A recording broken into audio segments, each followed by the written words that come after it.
The wind carried dust like ash across the dying stretch of prairie, sweeping over the bones of fence posts and the ghosts of grass that once swayed green.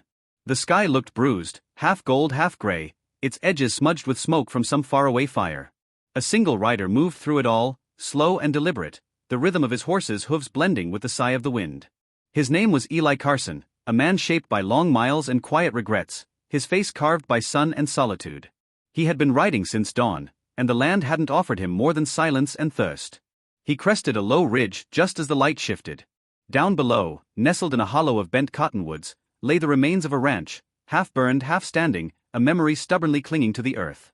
Smoke rose from what might have been a chimney, thin and uncertain. Beside the charred barn, a woman worked alone. Her figure was small but unyielding, sleeves rolled to the elbows, her skirt streaked with dust. She was mending a fence with steady, weary hands, pausing only to wipe her brow before driving another nail. Eli slowed his horse, watching her a moment longer. Something in the way she moved caught him, determined but hollow, like someone doing a chore out of duty, not hope. He nudged his horse forward, hat low, the creak of saddle leather the only sound breaking the air. "Evenin', ma'am," he said, voice low and steady. The woman turned, the hammer still in her hand. Her eyes, the color of old copper, studied him with the careful distance of someone who'd learned not to trust quick. "Evenin'," she answered. Her voice was soft, but carried the kind of restraint born from months of silence. "Didn't mean to startle you," he added, reining in near the corral. "Been ridin' a long while. Saw smoke, figured maybe there was water." She nodded toward the well without a word. The faintest strand of hair slipped loose from her bonnet, catching the fading light like a line of gold. Eli dismounted and walked to the well, drawing a bucket hand over hand. The water came up cold and clear. He drank, slow and grateful, before glancing back at her. The board she was hammering looked too heavy for her slight frame. "You fixin' that fence alone?" "I'm fixin' everything alone," she said simply, not looking up. Her answer sat heavy in the air between them. Eli leaned against the well post, the kind of man who had seen too much to fill silence with empty talk. The wind tugged at the corner of his coat, carrying the scent of rain. "Storm's comin' from the west," he said finally. "You got shelter enough?" She straightened, wiped her hands on her skirt, and glanced at the horizon. "Had better once," she said. "But I'll manage." He followed her gaze, dark clouds boiling over the distant hills. He could almost feel the weight of it pressing down. "Wouldn't hurt to brace what's left of that barn," he murmured. Her eyes flicked to him, guarded but not unkind. "You offering to help, mister?" "Figure it's the decent thing to do," he said, tightening his gloves. "Ain't no sense lettin' a storm finish what fire started." For a heartbeat she hesitated, then gave a small nod. Together they worked in the growing wind, hauling boards, tying tarps, setting braces. The sky dimmed to a deep iron gray, and the air grew sharp with the promise of thunder. She moved with quiet precision, and though her hands were calloused and her arms tired, she never faltered. Eli watched her now and then, the line of her jaw tense, the grief she carried hidden but visible all the same. When the last nail was driven, lightning split the sky open. She flinched at the sound. He caught it, that flicker of fear in her eyes, and said softly, "Barn'll hold now. Let's get you inside." The woman hesitated, as if enused to company. "Name's Clara," she said finally, stepping back from the fence. "Clara Hale." "Eli Carson," he replied, tipping his hat slightly. "Pleasure's mine, ma'am." Inside the small house, the walls breathed of smoke and wood oil. A single lamp burned on the table, its flame trembling with every gust that slipped through the cracks. Rain began to lash the windows, the first drops striking like thrown pebbles. Eli stood near the doorway, hat in hand, unsure how much space he was welcome to occupy. "You can set your coat there," she said, nodding toward a chair. "Storm'll pass quicker if you're not drippin' on the floor." He smiled faintly and obeyed.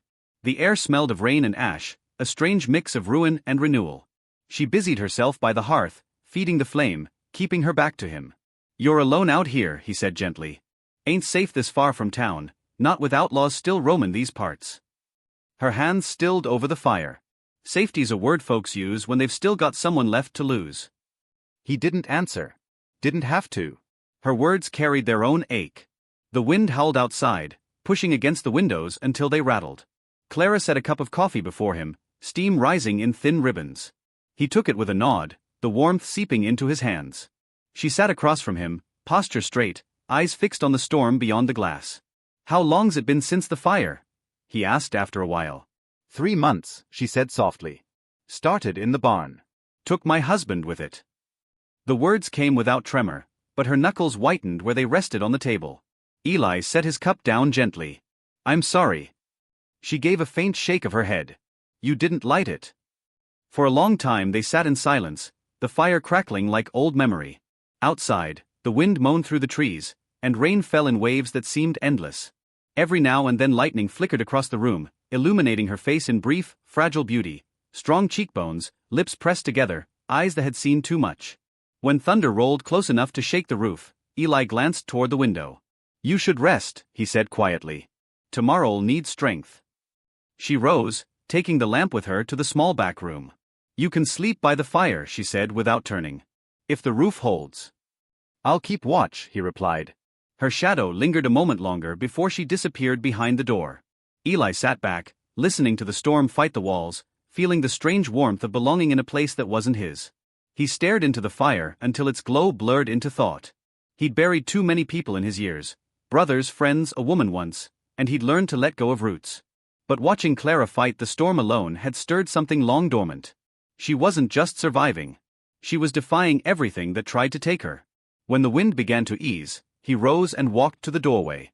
The rain had softened to a whisper. The smell of wet sage drifted through the open crack, clean and heavy.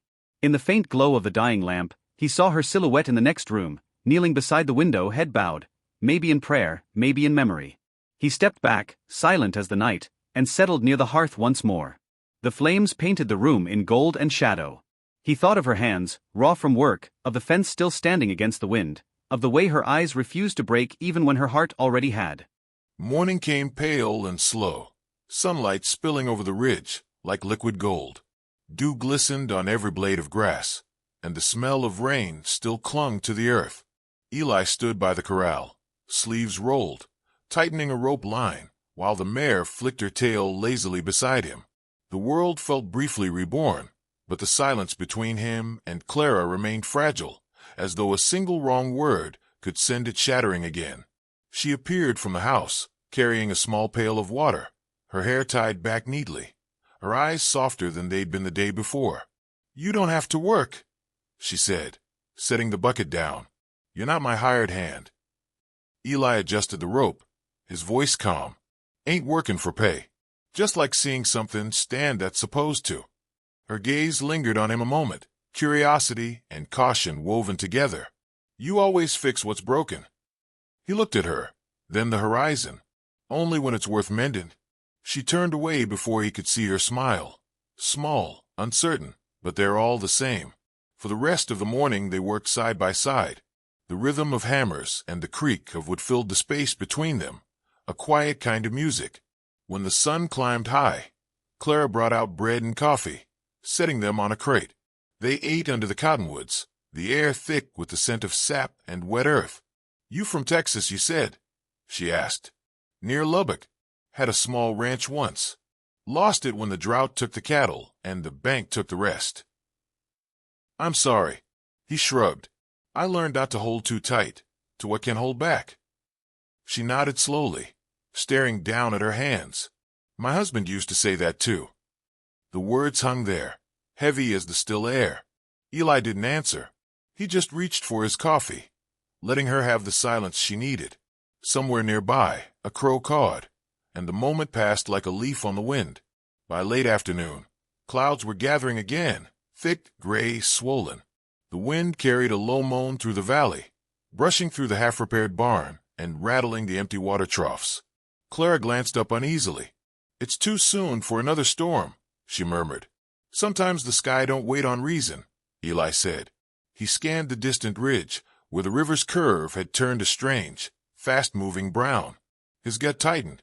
That creek runs close to flood when it rains hard up north. You got a dry patch to move the stock. There's a rise behind the barn. Should hold, she said, though her voice lacked conviction. The rain came sudden, sharp and heavy, drumming the roof like stones. Eli grabbed his hat and strode for the barn. We best move them now. Clara followed, skirts whipping in the wind. The horses were already restless, eyes rolling white, nostrils flaring at the thunder. Eli opened the gate, coaxing them toward higher ground. The mare balked, kicking at the mud. Clara rushed forward, trying to soothe her, but the ground near the corral had turned slick, and the fence shuddered under the weight of the water pouring down from the ridge. "Clara!" Eli shouted, seeing the flash of panic in her movements. The next moment, the wall of the barn gave way with a splintering crack. Water surged through, sweeping straw, tools, and debris in its path. Clara stumbled, her boot catching on a plank. Eli dove forward, grabbed her by the waist, and pulled her up as the flood roared past. She gasped, clinging to him, her face pressed to his shoulder, rain washing down both their faces. "Hold on," he said against the wind, his voice barely a breath. They staggered through the torrent, the current tugging at their legs. When they reached the rise behind the barn, they collapsed together, soaked to the bone, hearts hammering in unison. The rain blurred everything, the land, the sky, even the edges of who they were before that moment. When the storm eased, the world looked battered and new. The barn stood half collapsed, but the animals were safe. Clara sat trembling beneath the cottonwood, her hair clinging to her cheeks, eyes wide with disbelief. Eli crouched beside her, brushing mud from her hands. "You hurt?" he asked. She shook her head, though tears mixed with the rain on her face. "No, just tired." He nodded, his touch lingering a second too long before he pulled away. "Let's get you inside before you freeze." Inside the cabin, he built a fire while she changed into dry clothes behind the door. When she emerged, her hair was loose, falling over her shoulders like dark silk. Eli turned slightly, pretending not to notice, but something in him stirred, an ache he hadn't felt in years. She sat by the hearth, hands extended toward the flames. "You saved my life," she whispered. "Just did what anyone oughta," he said. "Not everyone would." Her voice trembled faintly. "The men who came before, they wouldn't have risked that for me." He studied her in the firelight. "You've been through more than a woman should." She met his gaze, her eyes glassy but brave. "And you? What broke you, Eli?" He hesitated, watching the fire curl and snap. "War first, then loss. After that, I stopped counting." Her lips parted slightly, a question on her tongue. She didn't ask. Instead, she said, "I'm sorry." "Don't be," he murmured. "Every man carries something behind his ribs. We just don't always talk about it." The firelight danced between them, painting her face in warm gold. He could see the glint of her wedding ring, sharp as truth. It caught the light each time she moved, reminding them both of where the line still stood. Over the next few days, the world dried again. The sun returned, clear and bright, spreading warmth over the valley. Eli stayed, patching what was left of the barn, mending the fence where the flood had torn through. Clara brought him food, quiet and steady, and every time their hands brushed, a passing plate, a shared tool, the air between them hummed with something unspoken. One evening, they sat outside watching the sky burn orange over the horizon. The air was cool, the cicadas beginning their song. Clara cradled a cup of tea between her palms. "When the barn fell," she said softly, "I thought that was it. I wasn't afraid to die, just tired of trying to keep living." Eli turned toward her, his voice low. "But you didn't stop fighting." "I had to," she said. "The land's all I have left of him." He watched her carefully. "What if the land ain't what he'd want you holding on to?" Her eyes lifted, searching his. "What else is there to hold?" He looked away, out toward the wide dark plains. "Sometimes, ma'am, it's not about holding. It's about letting go so something new can find you." She didn't speak for a while, just watched the light fade. The sky turned to velvet, and stars began to prick through.